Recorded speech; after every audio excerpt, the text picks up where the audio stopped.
Oh shit, here we go again.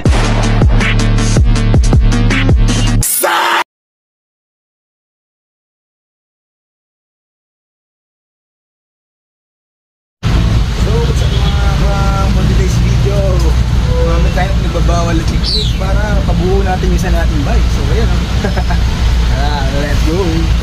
Here na tayo sa Enzo Bike Shop. After natin arkilahin si Kuya Jeepney driver, dito na tayo. So sarado pa, pero okay lang yan. Para at least buo na tayo, diba? Para mabuo na rin at makauwi din tayo agad. Wait natin. Anong baklasin yung bike. Measure ni Kuya yung size para pag nilipat sa kabila, same size pa rin. Tapos na yung mga piyesa natin, konti na lang, nilipat na doon sa Giant. Let's go! Baklasin lahat, yan na natin sa bike natin. So sisimulan ng buuin yung Giant. Tara, let's go!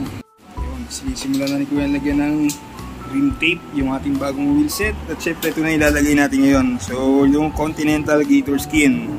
Interior syempre Continental din na 28C. 60mm yung haba ng pitong. So simula na ikabit yung mga pyesa dito sa Giant natin. Yun bago pati rotor. Masyado nang maluho to.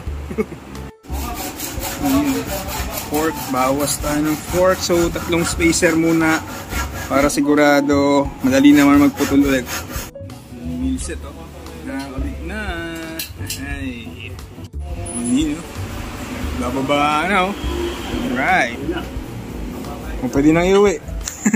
Special tool para kabit yung press fit. Yun, uwi na tayo. Right tip sa lahat. Enzo's Bike Shop. Thank you, solid. Let's go. So, yan. Dito tayo sa famous na bike lane na nag-viral sa may Ayala Pilis. So, yan nga. May harang siya. Pakadadaan. Medyo trail. Road bike tayo. Tulak na lang. Mas safe pa, diba?